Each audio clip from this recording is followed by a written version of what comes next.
Hello and welcome. My name is Mewaram Chaudhary और हम पढ़ रहे हैं यहाँ पे एनटीए का पेपर नंबर 7। और एज यूजुअल जैसा कि आपको इंस्ट्रक्शन दे रखा था मैंने कि यहाँ पे हम सुपर 10 to 15 प्रॉब्लम करने की कोशिश करते हैं, तो ज़रूर इस सीरीज को कंटिन्यू करें और अच्छा लगे तो लाइक और शेयर जरूर कर लेना। चलिए स्टार्ट करते हैं। ये एनटीए का पेपर नंबर 7 है। Okay, now move to first question और आज के क्लास का। ठीक है, तो ये देखिए फर्स्ट क्वेश्चन है।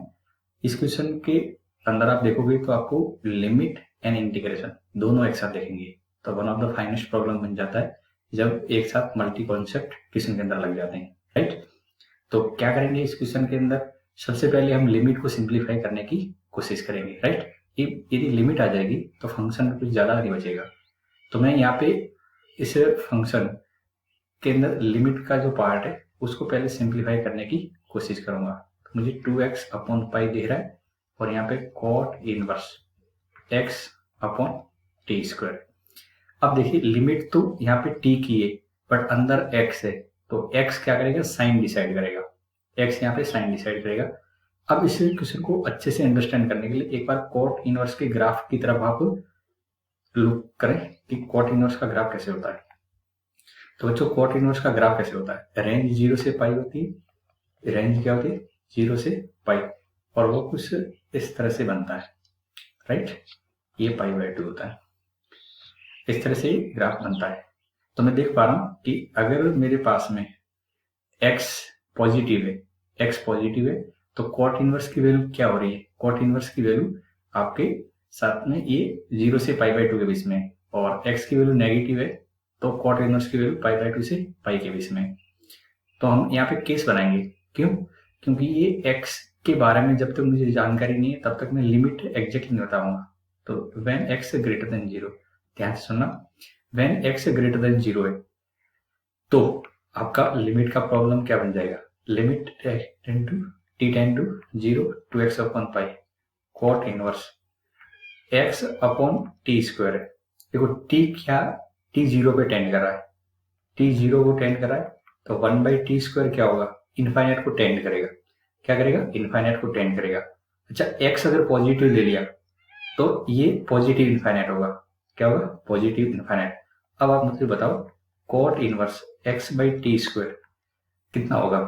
जब इनपुट इनफाइनाइट होगा तो ये 0 की तरफ टेंड कर रहा होगा। आप देखो यहाँ पे जब मेरा इनपुट कॉट इनवर्स के अंदर ये ग्राफ है y equal to cot inverse x का, जब x इनफाइनाइट जा रहा है तो कॉट इनवर्स किसकी तरफ जा रहा है, 0 की तरफ जा रहा है, तो कॉट इनवर्स क्या होगा, 0 होगा। तो इस केस में ये आउटपुट कितना आ जाएगा, 2x अपॉन पाई इंटू 0, यानी 0 आ जाएगा। समझ में आया पार्ट, ये केस हमने बना दिया। ठीक है, ये पहला केस। तो फर्स्ट केस के अकॉर्डिंग ये लिमिट वाला पार्ट कितना हो गया, 0 हो गया। अब सेकंड केस बनाते हैं, जब व्हेन x लेस देन 0 है। ध्यान से समझना, जब x लेस देन 0 है तो आप मुझे बताओ लिमिट तो कोई दिक्कत नहीं, यहाँ पे t की ये यहाँ पे लिखेंगे 2x अपॉन पाई, ये वाली वैल्यू कहाँ तक जा रही होगी, किस साइड जा रही होगी, माइनस इनफाइनाइट जा रही होगी। बताओ क्लियर है या नहीं। जब आपका x लेस देन 0 है तो कॉट इनवर्स के अंदर आउटपुट क्या हो रहा होगा, इनपुट क्या हो रहा होगा, इनफाइनाइट की माइनस इनफाइनाइट, नेगेटिव साइन है इसलिए माइनस इनफाइनाइट होगा, और माइनस इनफाइनाइट के कोरोस्पॉन्डिंग कितना आ रहा है बताओ मुझे, आउटपुट ये पाई आ रहा है। तो कितना हो जाएगा, 2x upon pi into pi, ये पाई से पाई कट जाएगा तो कितना आ जाएगा, 2x आ जाएगा। तो मेरे पास में लिमिट का जो भाग निकल गया है जिसको मैं fx अब लिखना चाहूँ, तो fx के केस क्या बन जाएंगे। देखो यहाँ तक आने के बाद में मैं यहाँ पे fx लिखना चाहूँ तो fx मेरा दो पार्ट में बट गया है, एक तो 0 आ रहा है और एक sine of 2x, x greater than 0 और x लेस देन 0। आप खुद सोचो कि ये 0 आया है, अब ये 0 जब यहाँ रखा होगा तो साइन 0 बन गया होगा, तो साइन 0 की वैल्यू 0 होती है, लेकिन ये कब है, x ग्रेटर देन 0 पे, और साइन 2x कब आ रहा है, जब x लेस देन 0। तो यहाँ तक आपको बात समझ में आ गई। अब आपको इंटीग्रेट करना, तो ये वाला पार्ट बहुत आसान है, इंटीग्रेशन करेंगे तो ये ब्रेक हो जाएगा, माइनस पाई बाई 2 से 0, इसके बीच में साइन 2x आ जाएगा, और आगे वाले पार्ट में 0 से पाई बाई 2 के बीच में ये 0 आ जाएगा। राइट, जब इसको सॉल्व करेंगे तो माइनस का cos 2x बाई 2 और ये माइनस पाई बाई 2 से 0। जब मैं इसको सॉल्व करूंगा तो -1/2 आगे cos 0 कितना होता है 1, और ये लिखेंगे तो -1। तो आई थिंक ये समझ पा रहे हैं बच्चे कि आंसर कितना आ जाएगा। यहाँ पे सही से अगर मैंने लिखा है cos 0, ठीक है, cos ये 1 हो जाएगा, π/2 रखेंगे तो ये cos पाई हो जाएगा, तो -1। आई थिंक यहाँ पे कुछ मिस्टेक तो नहीं करी। एक कैलकुलेशन एक बार चेक कर लेते हैं। cos sin 2x cos 2x/2 0 cos 0 1 होता है तो 1 लिख दिया, फिर 2π रखेंगे तो -2π को ऊपर रखना पड़ेगा π-1, राइट है, ठीक है। तो एक बार चेक कर लेते हैं इधर आंसर में क्या गलती थी। आई थिंक फिर ठीक है, ये माइनस आएगा, राइट। यहाँ पे आप चेक कर लो माइनस आ रहा है, राइट। तो ये ऑप्शन सही हो जाएगा। क्या हमने क्या इस क्वेश्चन के अंदर समझ में आ गया? पहले लिमिट के केस बना दिए, देन इंटीग्रेशन क्या है। Okay, now move to next question. अब ये क्वेश्चन देखिए, the foot of normal from the point to the circle is 2,1 and इस पॉइंट के फुट ऑफ नॉर्मल जो कि सर्कल के ऊपर है वो कितने 2,1 है, एंड डायमीटर ऑफ सर्कल है द इक्वेशन, और डायमीटर की इक्वेशन ये, देन इक्वेशन ऑफ सर्कल, तो सर्कल की इक्वेशन क्या होगी। चलिए मैं थोड़ा सा डायग्रामेटिकली इसको समझाने की कोशिश करूंगा आपको। ये सर्कल है, ठीक है, और इस सर्कल का एक डायमीटर आपको गिवन है 2x - y - 2 = 0। अच्छा, अब ये इंफॉर्मेशन क्या कहना चाहिए, 4,3 का जो फुट ऑफ नॉर्मल आ रहा है टू सर्कल, सर्कल के ऊपर फुट ऑफ नॉर्मल पड़ रहा है 2,1, किस पॉइंट से, ये 4,3 से, राइट। अच्छा, इस जगह से फुट ऑफ परपेंडिकुलर डाला होगा, ठीक है, तो ये वाला पॉइंट आपको पता है। अब मैं ऐसे कहूंगा कि इस पॉइंट को अगर इस लाइन को थोड़ा सा आप एक्सटेंड करोगे, कौन सी वाली जो आपकी 4,3 से निकल के आ रही है, इसको थोड़ा सा एक्सटेंड करने की कोशिश करोगे तो ये भी क्या होगा, सर्कल के सेंटर से पास होगी, सर्कल के सेंटर से पास होगी कि नहीं होगी।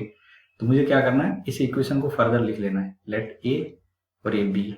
तो इक्वेशन ऑफ ए बी क्या आएगा, इक्वेशन ऑफ ए बी लिखेंगे तो y - 1 = 3 - 1/4 - 2 और x - 2, ये 1 हो जाएगा, तो y = x - 1 आ जाएगा, ठीक है। ये इक्वेशन आपको मिल जाएगी। कैसे, जब सिंप्लीफाई करेंगे तो 2/2 1 हो जाएगा, x - 2 1 उधर जाएगा तो x - 1 आ जाएगी, राइट।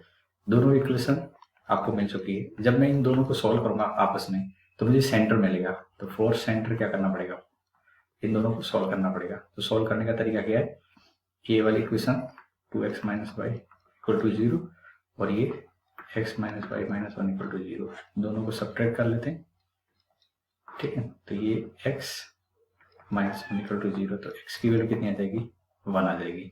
अब x 1 है तो y कितना हो जाएगा, 0 हो जाएगा, x की वैल्यू 1 रखेंगे तो y 0। तो सेंटर पता लग गया, सेंटर कितना आ रहा है 1,0। ऑप्शन के अकॉर्डिंग देखें तो दो जगह पे सेंटर 1,0 आ रहा है, तो मुझे रेडियस निकालनी पड़ेगी। अब बताओ रेडियस कैसे निकालेंगे, तो 1,0 से 2,1 के बीच डिस्टेंस निकाल दो, 1,0 से 2,1 के बीच में, तो 2 - 1 का स्क्वायर प्लस 1 - 0 का स्क्वायर, तो आई थिंक समझ पा रहे हैं, √2 आ रही है, ठीक है। तो इक्वेशन हो जाएगी x - 1 का स्क्वायर। आई थिंक अब तो समझ गए बच्चे, ठीक है। तो ये कौन सा इक्वेशन ऐसा बन रहा दिख रहा है, आई थिंक ये वाला दिख रहा है, सी ऑप्शन, राइट। तो इस तरह से इक्वेशन हम सॉल्व कर सकते हैं, राइट। चलिए, तो ये सही है, ठीक है। यहाँ पे आते हैं, the mean and variance of 20 observation is found to be 10 and 4 on rechecking it was found that observation 9 was incorrect, यानी हमने कैलकुलेशन में 9 को गलत ले लिया, करेक्ट क्या था हमारा 11 था, देन करेक्ट वेरिएंस क्या आएगा, राइट। तो इस टाइप के क्वेश्चन में बेसिकली करना क्या होता है, आपको सिग्मा xi करेक्ट वाला, सिग्मा xi करेक्ट और सिग्मा xi और स्क्वायर करेक्ट निकालना होता है, ठीक है, करेक्ट वाला निकालना होता है। तो करेक्ट वाला निकालने के लिए आपको पहले जो इनकरेक्ट है उसको निकालना पड़ेगा, राइट। तो अब हमारे पास में 20 ऑब्जर्वेशन है और उसका मीन कितना है 10 है, तो पहले मैं जाऊंगा कि sigma xi by 20 equal to, मेरे पास में ये कितना है 10 है, ठीक है। तो बताओ सिग्मा xi कितना हो जाएगा, ओरिजिनल वाला जो इनकरेक्ट है वो कितना आएगा, 200 आ गया, कितना आ गया 200, राइट। अब मुझे सिग्मा xi करेक्ट चाहिए, ठीक है, करेक्ट। तो करेक्ट निकालने के लिए पहले तो क्या करो, टोटल जो समेशन आया है उसमें से इनकरेक्ट वाला माइनस कर दो। तो इनकरेक्ट कौन था, 9। अब उसको बाहर निकालो और करेक्ट वाले को अंदर कर लो। तो इस तरह से क्या होगा, आपके पास में ओवरऑल 2 का डिफरेंस ऐड हो गया। कितना डिफरेंस ऐड हो गया, 2 का डिफरेंस ऐड हो जाएगा। ठीक है, अब मैं ये वाले फॉर्मूला पे जाऊंगा। तो sigma x I square original वाला, ठीक है, माइनस एक्स पर, ठीक है, तो ये 10 हो जाएगा। फॉर्मूला तो आपको पता है सिग्मा, हाँ इस फॉर्मूले में कोई दिक्कत नहीं। Sigma square equal to sigma x I square by N minus x bar का होल स्क्वायर होता है। तो यहाँ पे रखेंगे ये वाली वैल्यू कितनी गिवन है, वेरिएंस कितना गिवन है, वेरिएंस क्वेश्चन के अकॉर्डिंग 4 गिवन है। तो यहाँ पे 4 रख लेते हैं, राइट। अब सिग्मा एक्स आई स्क्वायर लिखो आप। तो ये कितना हुआ, 100 उस साइड जाएगा तो 104, और फिर ये 200 से ये 20, सॉरी हाँ ये 20, तो 20 से मल्टीप्लाई होगा तो कितना हो जाएगा 104, तो 208 ये हो जाएगा। ये सिग्मा एक्स आई स्क्वायर आपका क्या आ गया, ओरिजिनल वाला, जिसके अंदर इनकरेक्ट काउंट किया गया है। तो मुझे ये करेक्ट चाहिए। तो करेक्ट निकालने के लिए क्या करेंगे, जो टोटल है इसमें से इनकरेक्ट का स्क्वायर माइनस करो। इनकरेक्ट कौन था, 9 का स्क्वायर माइनस करेंगे और उसकी जगह 121 ऐड कर देंगे। अब बताओ, अब एक तरह से इसमें कितना ऐड हो रहा है, देखो -80, तो इसे 40 ऐड हो रहा है। तो ये कितना हो जाएगा, एक मिनट देखेंगे। तो इसमें ये वाला डिफरेंस देखेंगे तो ये कितना है, +40, ठीक है। तो इसमें +40 ऐड कर दो तो 20 ऐसा आ जाएगा। ये करेक्ट वाला आ गया। अब करेक्ट सिग्मा स्क्वायर निकालना है तो बहुत आसानी से निकाल सकते हैं। इसमें ये करेक्ट वाली ऑब्जर्वेशन पुट कर दो, 2120 माइनस अपॉन 20 माइनस एक्स बार। कैसे निकालेंगे, तो करेक्ट वाला कितना है, 202 और इसमें कितना था, टोटल नंबर ऑफ ऑब्जर्वेशन 10 है, बाई स्क्वायर कर देंगे, राइट। अब इसको सॉल्व करना है तो 212 इसको सॉल्व करेंगे तो 106 आ जाएगा, राइट। और इसको सॉल्व करेंगे तो ये 10 से डिवाइड करेंगे तो मेरे पास में कितना बन जाएगा, राइट। एक मिनट, एक बार चेक कर लेते हैं इधर, ये 20 आएगा, ठीक है। तो 20 का मतलब 10.1 होगा। अब 10.1 का स्क्वायर आपको करना आना चाहिए। तो देख ले 10.1 और 10.1 को जब स्क्वायर करेंगे तो 101, ये 00 और ये 101, 10 ये हो जाएगा आपका 106 माइनस 102.1। अब इसको सॉल्व करेंगे तो आई थिंक 3.98 आ जाएगा, राइट। तो ये बेसिक कॉन्सेप्ट होता है इसमें, तो कि जो भी आपका इनकरेक्ट और करेक्ट है उनको सही से ऐड करो और सब्ट्रैक्ट कर दो, ठीक है, राइट। समझ में आ गया होगा। Now move to next question move करते हैं। ओके यहाँ पे चाहिए, ठीक है 3.98, सॉरी ये 99 होगा, हाँ ये 99 होगा, राइट। यहाँ पे कैलकुलेशन बस थोड़ी सी गलती होगी, right. Okay now move to next question. इस क्वेश्चन पे आते हैं। क्वेश्चन बहुत ही स्ट्रेट फॉरवर्ड है, सीक्वेंस सीरीज का है और सम निकालना होता है। तो ऐसे क्वेश्चन में जनरली हम क्या करते हैं, एक सीरीज लिख लेते हैं और इस सीरीज का nth टर्म निकालने की कोशिश करते हैं। तो nth टर्म पहले निकालेंगे तो ऊपर देखो क्या आ रहा है, आपके ऑड टर्म आ रहे हैं 3, 5, 7। तो ऑड टर्म लिखने, 2 के डिफरेंस भी चल रहे हैं तो कैसे लिखते हैं, 2n+1, राइट, ऊपर वाले टर्म। नीचे वाले देखेंगे तो नीचे क्या आ रहा है, 1 स्क्वायर, फिर 1 स्क्वायर, 2 स्क्वायर, फिर ऐसे ऐड होते जा रहे हैं। तो लास्ट में कितना आया होगा, 1 स्क्वायर, 2 स्क्वायर डॉट ये n स्क्वायर आया होगा। इसको तो समेशन के फॉर्म में आप जानते हो, कितना होता है n इंटू n+1, 2n+1 और बाई 6 होता है, ठीक है। तो 6 ऊपर चला गया होगा, ये यहाँ से कट जाएगा। तो एक तरह से मैं ऐसे कहूँ कि इस an मेरा समेशन कितना आ गया, 6/n इंटू n+1 आ गया, राइट।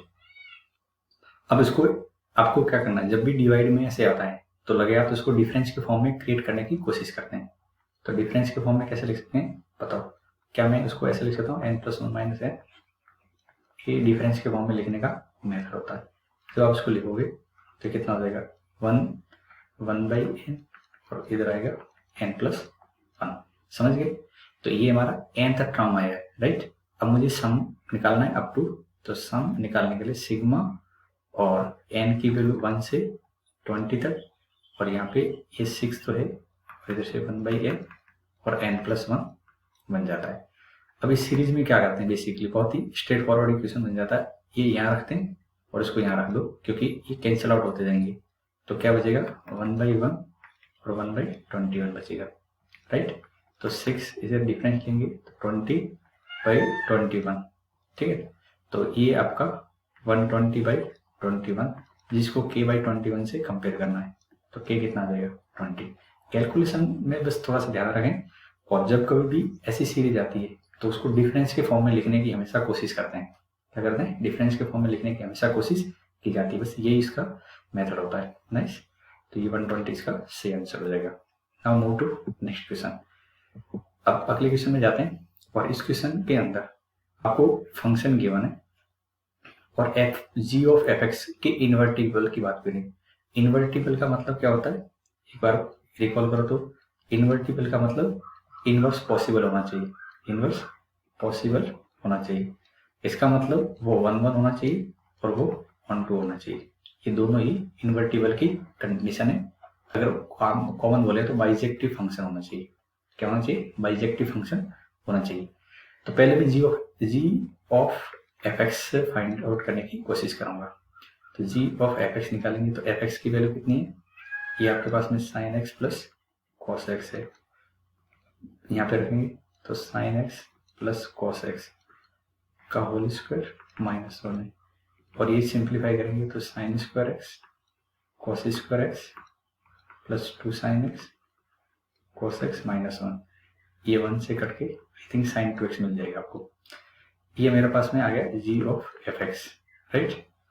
अब बताओ आपको इसको मुझे 1/1 और 1/2 बनाना है, ठीक है। तो डोमेन पूछा है, तो डोमेन के लिए मतलब आपको 1/1 बनाए रखना है। तो पहले मैं इसका ग्राफ बनाऊंगा, और ग्राफ के अंदर जहां जहां 1/1 है उतना इंटरवल लेने की कोशिश करेंगे। तो देखो ये इंटरवल आपको ऑप्शन के अकॉर्डिंग दिख रहे होंगे। तो मुझे sin 2x का ग्राफ बनाना है। बच्चों को sin 2x का ग्राफ बनाने के लिए आपको क्या करना है, जो भी साइन का ग्राफ होता है उसी के अकॉर्डिंग देखना है।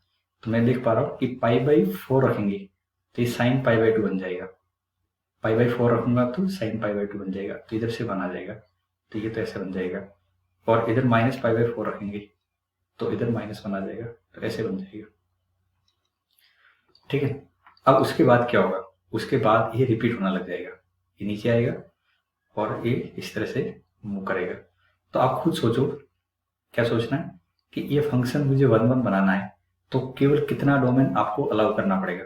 इस फंक्शन को 1/1 बनाए रखने के लिए आपको डोमेन के अंदर रेस्ट्रिक्शन लगाना पड़ेगा, और वो इतना सा डोमेन ही आप अलाउ कर सकते हो, ठीक है। आगे वाला भी कर सकते हैं, यहाँ तक जा सकते हैं, बट ऑप्शन के अकॉर्डिंग आपको केवल इतना सा दिख रहा होगा। तो -π/4 से π/4 के बीच में डोमेन होना चाहिए, तब ये 1/1 रहेगा। तो इस बात को सेटिस्फाई करता हुआ ऑप्शन कौन सा दिख रहा है आपको, नजर आ रहा है, ये डी ऑप्शन दिख रहा है। ओके, नाउ आपको बात समझ में आ गई होगी। अगर कोडोमेन पूछते तो वो -1 से 1 रहता, ठीक है। बट यहाँ पे डोमेन की ही बात पूछी गई थी क्वेश्चन के अंदर, तो आपको सिंपली ग्राफिकल अप्रोच लगा लेना है, right. Now move to next question पर पढ़ते हैं, ठीक है। तो ये हमारा अगला क्वेश्चन आ रहा है। चलिए, ये जे मेन में पहले भी आया हुआ है और अच्छा क्वेश्चन है। बच्चों को एग्जाम के अंदर थोड़ी सी दिक्कत आ जाती है जब भी क्वेश्चन सामने आता है, राइट। तो इसमें भी कंपोजिट फंक्शन की ही बात जैसी दिख रही है आपको, ठीक है। अच्छा, ऑप्शन के अंदर देखो आप डिफरेंशियबिलिटी कहाँ चेक कर रहे हो, डिफरेंशियबिलिटी यहाँ पे चेक करनी है। तो मैं देख पा रहा हूँ कि x = 0 पे चेक करना है, x = 0 पर डिफरेंशियबिलिटी चेक करनी है। तो क्या अप्रोच होना चाहिए मुझे फंक्शन लिखते समय, तो देखिए x = 0 के आसपास, या तो आप इसे 0 के लेफ्ट में चेक करोगे या 0 के राइट में चेक करोगे। तो मुझे 0 के जस्ट पास में fx क्या दिखेगा, ये मॉडुलस 0 के जस्ट पास में एट x = 0 के लेफ्ट या राइट में ये log 2 - sin x है, इस पे मॉडुलस नहीं लगेगा।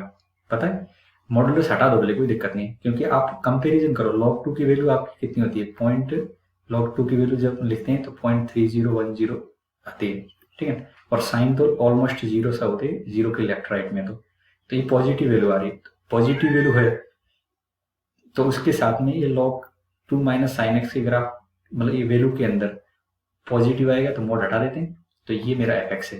अब आप खुद सोचो कि मॉडुलस का साइन हट चुका है, अब आपको क्या फाइंड आउट करना है, मॉडल्स का साइन हट चुका है, अब आपको फाइंड आउट करना है जी ऑफ एक्स। तो जी ऑफ एक्स मेरा क्या है, एफ ऑफ एफ एक्स है, ठीक है। तो एफ ऑफ ये log 2 और माइनस साइन एक्स, ओके। अब फिर से इसको सॉल्व करेंगे तो log 2 और ये साइन के अंदर log 2 माइनस साइन एक्स हो जाएगा, राइट। ये मेरा आ गया जी ऑफ एक्स। अब मुझे आगे जो भी वैल्यू चेक करनी है वो चेक कर लो आप। तो बताओ जी डैश एक्स निकालने की कोशिश करूंगा तो कितना आएगा, ये तो 0 हो गया, इधर से cos log 2 minus sine x, और चेन रूल के अकॉर्डिंग क्या आ जाएगा, माइनस का cos x आ जाएगा। अब जी डैश 0 एक बार निकाल लेते हैं, सॉरी माइनस और माइनस तो क्या हो जाएंगे, कट जाएंगे। तो ये हो जाएगा cos ऑफ log 2 और साइन 0 0 होता है, cos 0 1 होता है। तो cos log 2 आ रहा है, कितना आ रहा है, cos ऑफ log 2, जो कि आपको डी ऑप्शन के अंदर नजर आ रहा होगा, ठीक है। छोटी सी गलती से आपको ए ऑप्शन भी बन सकता था, ठीक है। तो ऐसी कैलकुलेशन ध्यान रखें। तो क्या क्या हमने पहले तो ध्यान दिया कि इसमें डिफरेंशिएबिलिटी चेक कहाँ करनी है, कि 0 की लेफ्ट राइट में चेक करनी है। तो मैंने मॉडुलस से इसको फ्री कर दिया। जैसे मॉडुलस से फ्री किया तो उसके बाद मेरे पास में जो फंक्शन निकल के आया, मॉडुलस से फ्री करने के बाद जो फंक्शन निकल के आया था, उस फंक्शन को बहुत आसानी से आप डिफरेंशिएट कर सकते हो, और डिफरेंशिएशन के बाद में एक्स की जगह 0 पुट कर लिया, right. Okay, now move to this question. चलिए इस क्वेश्चन को देखेंगे, और ये थोड़ा सा अच्छा लॉजिकल अप्रोच इसमें लगाना है, ठीक है। तो क्या करेंगे, तो देखिए यहाँ पे जो फंक्शन गिवन है इसमें भी मॉडुलस चिपका रखा है हम लोगों ने। पहले आपको मॉडुलस से फ्री करना आना चाहिए हमेशा ही, जब उसके बाद ही आप डिफरेंशिएशन इंक्रीजिंग डिक्रीजिंग चेक करोगे।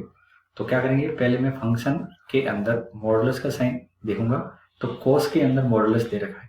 और बच्चों को सबको ध्यान रखना है आज के बाद, मॉडुलस एक्स दो पार्ट में ब्रेक होता है, एक्स या माइनस एक्स, ठीक है। एक्स ग्रेटर देन 0 या x less than 0, but cos क्या होता है, इवन फंक्शन होता है, इसलिए एक्स या माइनस एक्स दोनों ही केस में सेम रहेगा। तो मैं क्या कर सकता हूँ, बिना इंटरवल बनाए, ध्यान सुनना मत, बिना इंटरवल बनाए यहाँ पे मॉडुलस का साइन हटा सकते हैं इन केस ऑफ cos के केस में ये मॉडुलस का साइन हटा सकते हैं। अब आप नेक्स्ट बताइए क्या करना है, आपको फंक्शन को इंक्रीजिंग करना है, इंक्रीज फॉर ऑल है। तो एफ डैश एक्स मेरा क्या होना चाहिए, ग्रेटर देन इक्वल टू 0 होना चाहिए, किसके लिए, फॉर इंक्रीजेस, ठीक है। तो इसको डिफरेंशिएट करेंगे तो माइनस का साइन एक्स माइनस का 2a greater than equal to 0। अब ये वैल्यू के अंदर आपको क्या करना है, 2a प्लस 1 की वैल्यू चेक करनी है। तो मैं ये कहूंगा आपसे कि ये ट्रिग्नोमेट्रिक इनइक्वालिटी है। कौन सी inequality, trigonometric inequality, trigonometric inequality. तो यहाँ पे ग्राफिकल अप्रोच लगाया करो आप, ट्रिग्नोमेट्रिक इनइक्वालिटी। तो मैं ऐसे देख पा रहा हूँ, ऐसे -2a is greater than sine x हो रहा है, ठीक है। यानी मेरे पास में ये 2a की वैल्यू, ये ऐसे लिखेंगे 2a less than minus sine x, right है। तो आपको क्या करना है, यहाँ से इसी से समझ लो, बहुत अच्छे समझ में आपको आ जाएगा जो मैं आपसे समझाना चाह रहा हूँ, कि ये साइन एक्स का ग्राफ देखो, आपको साइन एक्स के ग्राफ के बारे में अच्छे से ऑब्जर्वेशन है कि -1 से 1 के बीच में रहता है, -1 से 1 के बीच में रहता है। अब देखो मैं 2a की वैल्यू क्या रखूं, ध्यान से समझना कि 2a की वैल्यू क्या रखें कि वो हमेशा साइन एक्स से ज्यादा ही हो। तो आपको ऑब्वियस सी बात है 2a को, ये -2a सॉरी क्या है, -2a, तो -2a को इसे रेंज का रखना चाहिए। अगर मैं -2a को इससे ऊपर ऊपर वाला रखता हूँ, यानी इससे ऊपर ऊपर रखता हूँ, तो ये साइन से ऊपर ही रहेगा। तो -2a की वैल्यू क्या होनी चाहिए, ग्रेटर देन इक्वल टू 1 तो होनी चाहिए। क्या होनी चाहिए, -2a की value greater than equal to 1 तो होनी चाहिए। तो अब आप लिखोगे तो 0 ग्रेटर देन कितना होगा, 2a प्लस 1, जिसका मीनिंग ये निकल गया था कि 2a plus 1 less than equal to 0 होना चाहिए। तो इन्होंने बोला कि इसकी मैक्सिमम वैल्यू कितनी होगी, तो मैक्सिमम वैल्यू क्या होगी, इसकी 0 ही होगी, मैक्सिमम वैल्यू कितनी हो जाएगी, 0। तो इसका आंसर 0 है बच्चों, क्या है, 0। क्या अप्रोच लगाया कि यहाँ पे ट्रिग्नोमेट्रिक इनइक्वालिटी थी तो ग्राफिकल अप्रोच लगाते हैं। ग्राफिकल अप्रोच के अकॉर्डिंग मैंने देखा कि मेरा माइनस का 2a ये साइन एक्स से ज्यादा जा रहा है, माइनस का 2a क्या आ रहा है, साइन एक्स से ज्यादा जा रहा है।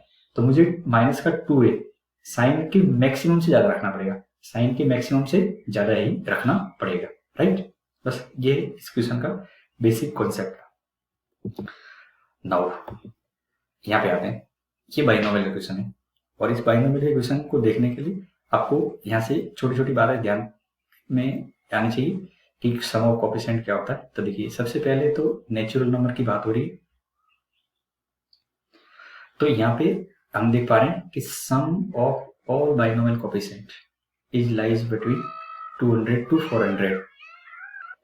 अब याद करो, आपने ये पढ़ रखा है अच्छे से कि जब भी मैं x प्लस वाई की पावर n में एक्सपेंशन करता हूँ तो मेरा nc0 x की पावर n, फिर nc1 x की पावर n माइनस 1 y की पावर 1 ऐसे आता है।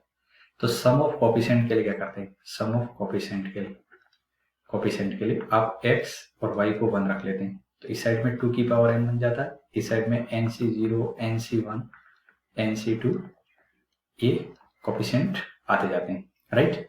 तो मुझे जब कभी भी सम ऑफ कोएफिशिएंट लिखना हो तो क्या करते हैं, x और y को 1 रख लेते हैं वेरिएबल को, और उसके बाद जो भी वैल्यू बनती है वो क्या होती है 2 की पावर n के इक्वल टू आती है। सेम यहाँ पे कहानी आप लगा सकते हो कि इधर जो भी एक्सपेंशन हुआ होगा उसका जो समेशन आया होगा उन कोएफिशिएंट का समेशन कितना होगा 2 की पावर n। अब क्वेश्चन के अकॉर्डिंग क्या बोला जा रहा है कि ये सम ऑफ कोएफिशिएंट है, ये क्वेश्चन के अकॉर्डिंग, ठीक है, 200 से 400 के बीच में रह रहे थे, ठीक है, ये अकॉर्डिंग टू क्वेश्चन है, ऐसा बोला गया था 200 से 400। अब बताओ नेचुरल नंबर के लिए 2 की पावर n इनके बीच में कौन सा नंबर लाई करता है 256, तो n आपका कितना देगा 8 आ जाएगा, कितना देगा n की वैल्यू 8। तो इतनी सी बात से तो आपको पता लग गया कि मेरे पास में n की वैल्यू 8 आ गई, राइट। अब क्या बोला है, term independent of x is 448। अब इसके अंदर इंडिपेंडेंट टर्म है जो कि वो 448 है, तो हम पहले टर्म निकालेंगे tr+1। कैसे निकालते हैं, तो मैं n अब ले चुका हूँ, वैल्यू 8 है तो इसको लिखेंगे 8cr।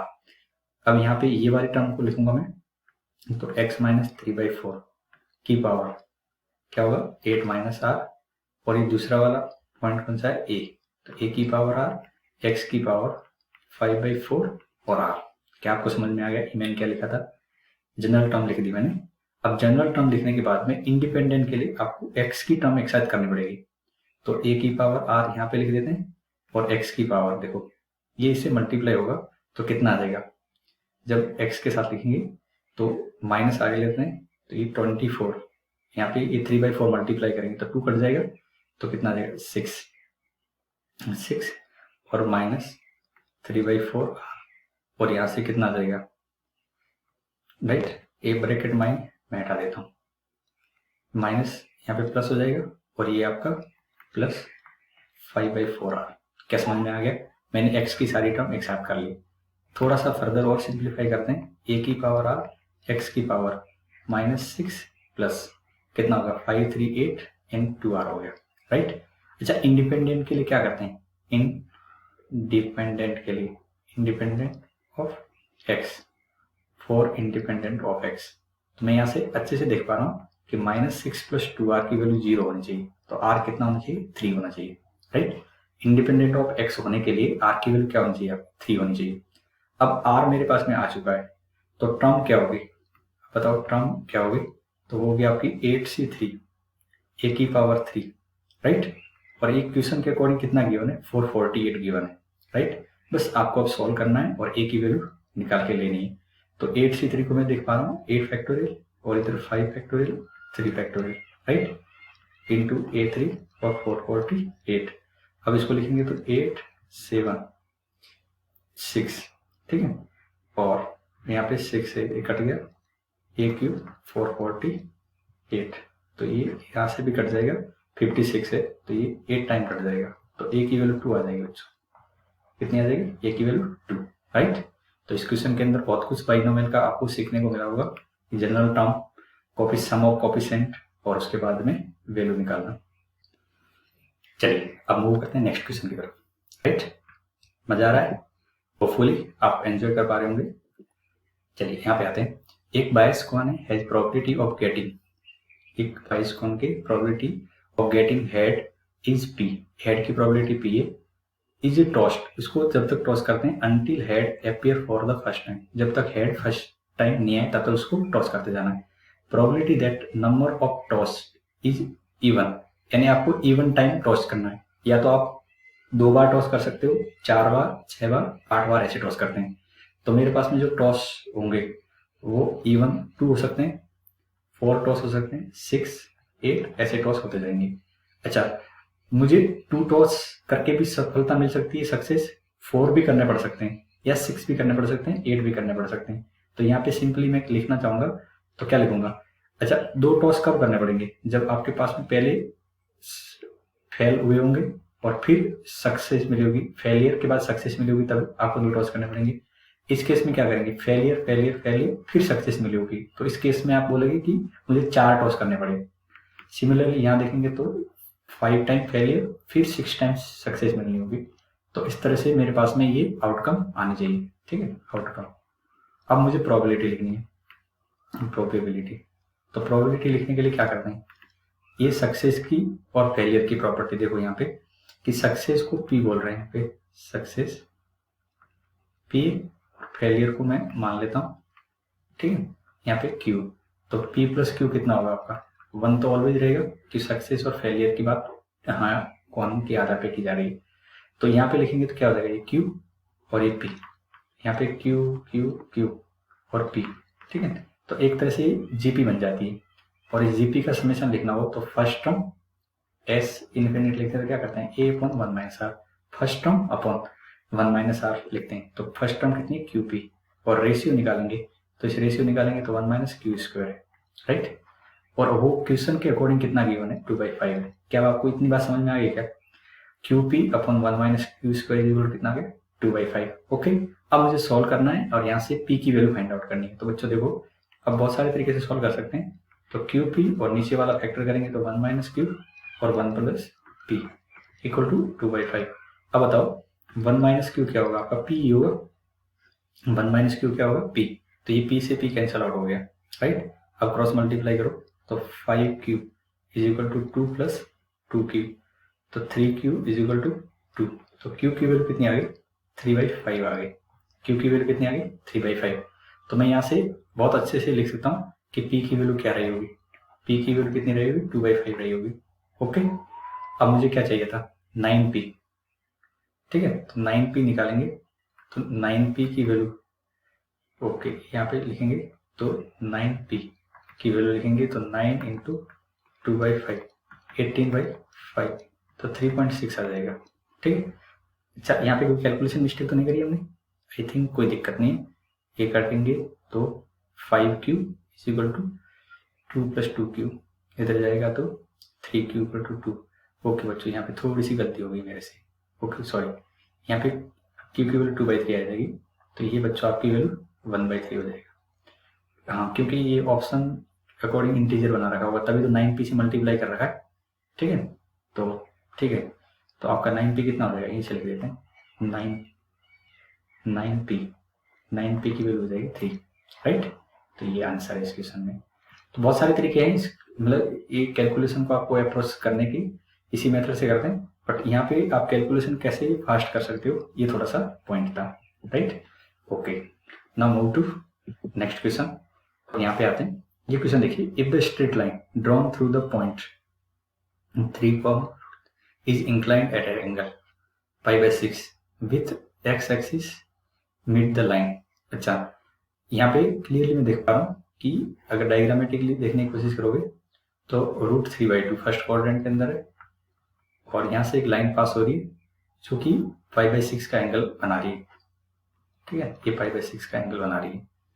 अब वो क्या कर रही है? वो आगे जाके एक लाइन से मेट कर रही है दूसरी लाइन से, ये लाइन दूसरी है। देखो, ग्राफिकल अप्रोच से थोड़ा सा क्वेश्चन प्रोसीड किया करो, उससे क्या होता है कि आपको जब कभी भी एरिया रिलेटेड कोई क्वेश्चन आएगा तो उसमें भी ये गलती नहीं करवाएगा। ठीक है ना, क्वाड्रेंट से कुछ क्वेश्चन तो आप, अच्छा यहाँ पे हाँ एंगल के बारे में पता नहीं, चलिए ये लाइन का इक्वेशन आपको पता है। ठीक है, ये इक्वेशन पता है, मैं इसी लाइन का इक्वेशन लिखूंगा। तो इक्वेशन कितना होगा? मुझे सब कुछ पता है, लाइन का पॉइंट पता है और स्लोप पता है। तो स्लोप कितना आ जाएगा?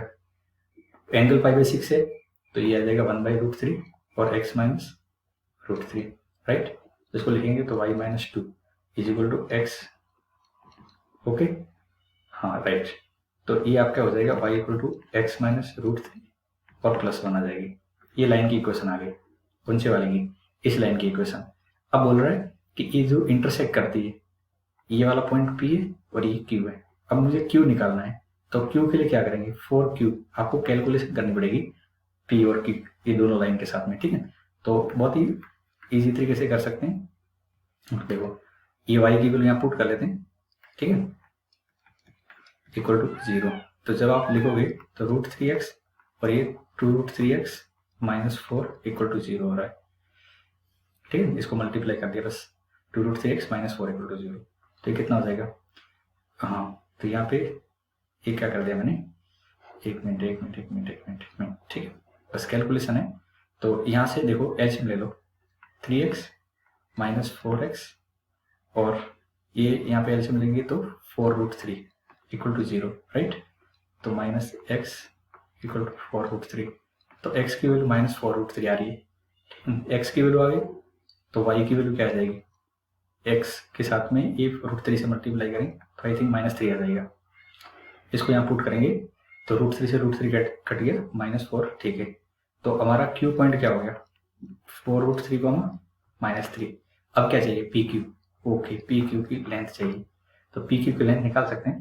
कितना निकालेंगे, 4√3 में से -√3 तो 5√3 आ जाएगा, 5√3 का स्क्वायर करेंगे तो 75 हो गया, प्लस और ये सॉल्व करेंगे तो 25, 10 आ जाएगा आंसर। कितना आ जाएगा, इस क्वेश्चन का आंसर कितना, 10 है। तो आई थिंक बच्चों को डायग्रामेटिकल थोड़ा सा प्रोसीड करना चाहिए, उससे फील आती है क्वेश्चन सॉल्व करते समय भी कि हाँ वास्तव में क्वेश्चन हो। देखिए ये न्यू क्वेश्चन है हमारे पास में, काफी अच्छा क्वेश्चन है, y इक्वल टू 10x है, सॉरी, ठीक है, y इक्वल टू कितना दे रखा है, 10x दे रखा है। इस कर्व पर π/4 पे टेंजेंट ड्रॉ कर रहे हैं और उस टेंजेंट और इस कर्व के बीच में एरिया फाइंड आउट करवा रहे हैं, राइट। तो मुझे सबसे पहले क्या करना पड़ेगा, इस कर्व को ड्रॉ करना पड़ेगा यहाँ पे, तो π/2 और इधर से -π/2। अच्छा अब आप देखोगे इसको तो मुझे 0 से π/2 के बीच में चाहिए, तो बेसिकली आपको ग्राफ 0 से π/2 के बीच में ही ड्रॉ करना है, राइट। तो ये मेरा ग्राफ बन गया 10x का 0 से π/2 के बीच में। अब मैं क्या कर रहा हूँ, इस पर टेंजेंट डाल रहा हूँ π/4 पे, तो इधर π/4 पॉइंट होगा और इस पॉइंट पे टेंजेंट ड्रॉ कर रहे हैं, तो ये टेंजेंट हो जाएगी, ठीक है। अब जैसे टेंजेंट ड्रॉ करते हैं, अब आगे क्या करना है आपको समझो यहाँ से कि इनके बीच में एरिया लिखना है, तो पहले मुझे एरिया शेडेड करना पड़ेगा, कौन से एरिया की बात हो रही है। तो एक्स एक्सिस से ऊपर एरिया पूछा गया है, कौन सा, आप देखो क्वेश्चन को अच्छे से पढ़ा होगा, तो ये वाला एरिया फाइंड आउट करना है, ठीक है। ये ओ लेट से थोड़े से नाम दे देते हैं, ये पी है और ये बी है, ठीक है, और ये यहाँ पे। तो इस एरिया को निकालने के लिए जब फाइंड करेंगे तो मुझे टेंजेंट की क्वेश्चन तो पहले निकालनी पड़ेगी। तो टेंजेंट क्या होगी, तो पहले तो बताओ पी पॉइंट क्या है जहां से टेंजेंट ड्रॉ कर रहे हैं, एक्स की वैल्यू π/4 है, वाई की वैल्यू 1 आ जाएगी, राइट। अब टेंजेंट की इक्वेशन लिखेंगे तो y - 1 और स्लोप कितना आएगा, m निकालेंगे, तो टेन का डिफरेंशिएशन करेंगे तो sec² x और x की वैल्यू π/4 रख दो, तो ये कितना आ जाएगा, 2 आ जाएगा, कितना आ जाएगा 2, तो x - π/4, ठीक है। जब इसको सॉल्व करोगे तो ये y - 1 equal to 2x minus π/2 आ जाएगा, राइट। अच्छा इतना लंबा जाने की जरूरत नहीं, आप सिंपली इसको रहने दो, आगे हम कर लेंगे। अच्छा ये पॉइंट, ये टेंजेंट की इक्वेशन आ चुकी है आपके पास में। अब मुझे यहाँ से ये पॉइंट निकाल के पहले रख लेना चाहिए क्योंकि ये आपकी मदद करेगा। तो ये पॉइंट के कोऑर्डिनेट निकालने के लिए y को 0 पुट करोगे। जैसे मैं y को 0 पुट करता हूँ तो ये तो खत्म हो गया 0 और ये 1 को इधर ले लें तो 1/2 और ये π/4, तो आप देख पा रहे हो π/4 - 1/2 आ जाएगा, कितना आ जाएगा π/4 - 1/2। तो बेसिकली इस पॉइंट के कोऑर्डिनेट आ गए π/4 - 1/2, ठीक है, इस पॉइंट के कोऑर्डिनेट आ गए।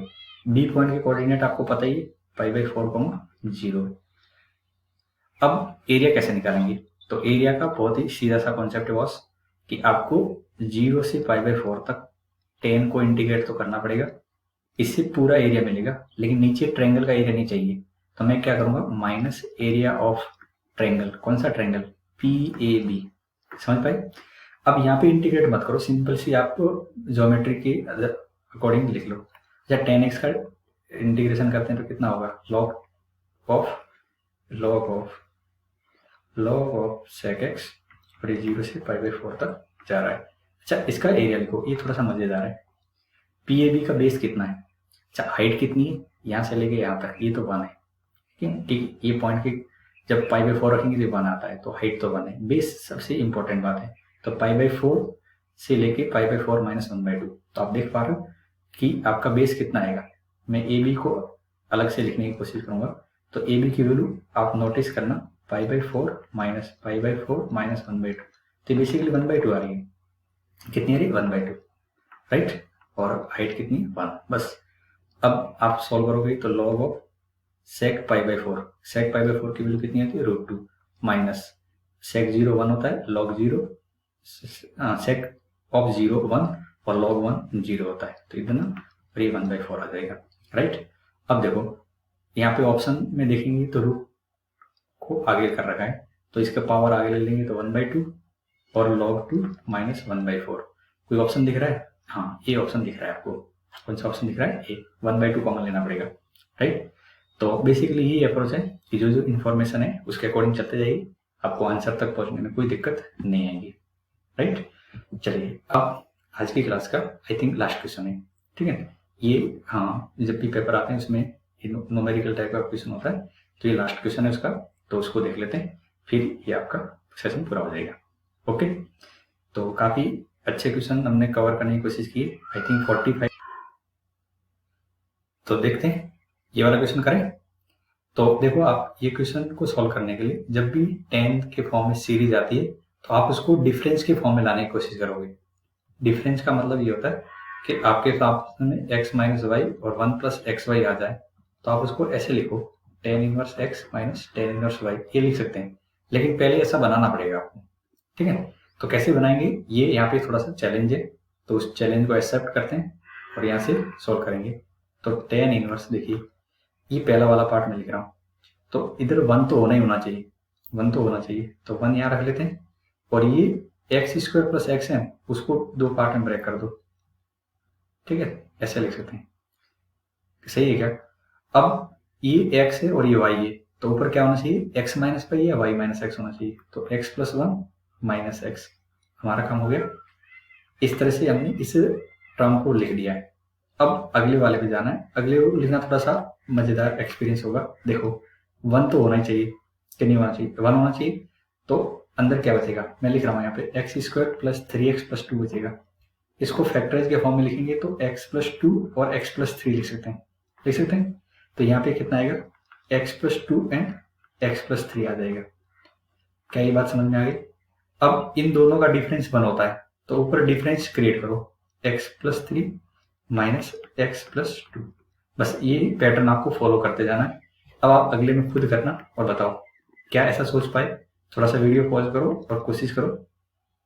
तो अगला वाला पार्ट क्या बन रहा है? x² प्लस 5x प्लस 6, 1 तो मैंने अलग कर दिया एक 1, तो अब क्या बचेगा? x² प्लस 5x प्लस 6, इसके फैक्टर क्या होते हैं? तो बच्चे सब अब एक्सपर्ट हो गए, तो x प्लस 2 है, x प्लस, यहाँ पे सॉरी यहाँ पे थोड़ा सा मैंने जल्दबाजी कर दी, यहाँ पे x प्लस 1, यहाँ पे 1 आएगा, ओके। हाँ, तो यहाँ पे 1 है, इधर 1 है, और ये x प्लस 2 और इधर से x प्लस 1 बच्चा थोड़ा सा, हाँ अब ठीक है। अब ये x प्लस 3 हो गया, राइट। हाँ, इसके फैक्टर थोड़ी सी गलती कर दी मैंने, पर अब ठीक है। ये x प्लस 3 लिख सकता हूँ मैं, और इधर से क्या लिखता हूँ? x प्लस 2 लिख सकता हूँ। अब लास्ट वाले पार्ट पे आते हैं। लास्ट वाले पार्ट में आप बस अपनी तरफ से चेक कर लेना, मैंने लिख दिए यहाँ पे, तो बता देना मुझे कि सही लिखे कि कोई गलती हो गई आपसे। ये ऐसा, ठीक है। अब देखो इनको जब आप लिखने की कोशिश करोगे इस फॉर्मूले के अकॉर्डिंग, इस फॉर्मूले के अकॉर्डिंग लिखेंगे तो कितना हो जाएगा? ये tan inverse x plus 1 minus का tan इनवर्स x हो जाएगा, होगा। अगला वाला लिखेंगे तो tan इनवर्स x प्लस 2 है, और माइनस क्या होगा? tan inverse x plus 1, right. बस नेक्स्ट को लिख दो, आपको आंसर तक पहुंचने में बहुत जल्दी दिखेगी। x plus 2 now x plus 4 minus tan inverse x plus 3। अब मजेदार काम आ गया, यहाँ पे कैंसिल आउट होने लगते हैं। ये यहाँ से कैंसिल आउट हो गया, ये देखो यहाँ से कैंसिल आउट हो रहा है, ये यहाँ से कैंसिल आउट हो रहा है, तो बचेगा क्या? तो आप देख पा रहे हो tan इनवर्स क्या बच रहा है मेरा? x प्लस 4 वाली टर्म बच रही, और माइनस का tan इनवर्स x बच रहा है। अब इसको सिंप्लीफाई कर लो वापस इस फॉर्मूले से, तो ये लिखेंगे तो x plus 4 minus x upon में क्या हो रहा है, यहाँ पे लिखेंगे तो x प्लस, हाँ यहाँ पे देखेंगे क्योंकि x माइनस वाई वाला फॉर्मूला लगा रहा हूँ, तो इस फॉर्मूले में कोई दिक्कत नहीं होनी चाहिए बच्चों को, इंटू एक्स। अब सिंप्लीफाई करो तो ये x से x तो गया तो क्या बचेगा, tan इनवर्स 4। अच्छा, इसको यहाँ तक जाने की जरूरत नहीं थी आई थिंक बच्चों, यहाँ पे जाने की, मुझे डिफ्रेंशिएशन तो करना है, तो यहाँ पे मत जाओ आप, सिंपली पहले खेल लो, पहले डिफ्रेंशिएशन कर लो, ठीक है। यहाँ तक जाने की जरूरत नहीं है, नहीं तो ये काफी लंबा पड़ जाएगा। हाँ यहाँ पे आते हैं, अब वाई डैश लिखेंगे तो इसका डिफ्रेंशिएशन करेंगे तो कितना होगा, x प्लस 4 का स्क्वायर हो जाएगा, राइट। और इसका डिफ्रेंशिएशन करेंगे तो कितना होगा ये, ठीक है। अब किस पे डिफ्रेंशिएशन निकालना है, जीरो पे, यहाँ पे डिफ्रेंशिएशन निकालना है एट वाई डैश जीरो करना है, तो x की जगह जीरो रखेंगे तो कितना हो जाएगा 1/17 हो जाएगा, राइट। और इधर कितना आ जाएगा 1, और ये आपको दिख रहा होगा -16/17 हो रहा है। तो बताओ आपका k कितना आया, आप बता सकते हो k कितना आया, k 16 आया होगा, कितना आया होगा, k कंपेयर करने पे 16 आया होगा। तो इस टाइप के क्वेश्चन में क्या करते हैं, आपको समझ में आ गया कि जो भी आपको सीरीज दे रखी, जो भी टर्म दे रखी है, तो उसको डिफरेंस के फॉर्म में क्रिएट करने की कोशिश करते हैं। और ये आपको अभी कितनी, यहाँ पे टोटल 4 टर्म दे रखी थी, इसमें अप्लाई करना था। कभी कभी आपको nth टर्म के लिए भी ऐसा रिजल्ट दे सकते हैं, तो इसमें अल्टरनेट करते जाते हैं, आपको फर्स्ट और लास्ट में से कुछ रिमेनिंग बचता होता है, उसको सिंप्लीफाई करना होता है, राइट। अच्छा, ये बात अगर आपको अच्छे से समझ में आ गई हो और आपको ये सीरीज का कंटेंट अच्छा लग रहा हो, तो प्लीज मेरी मेहनत को अप्रिशिएट करने के लिए एक लाइक तो जरूर कर लेना, और किसी को जरूरत लगे उसको शेयर जरूर कर लेना, ठीक है। तो मिलते हैं नेक्स्ट सीरीज के साथ में, तब तक अपना ध्यान रखें।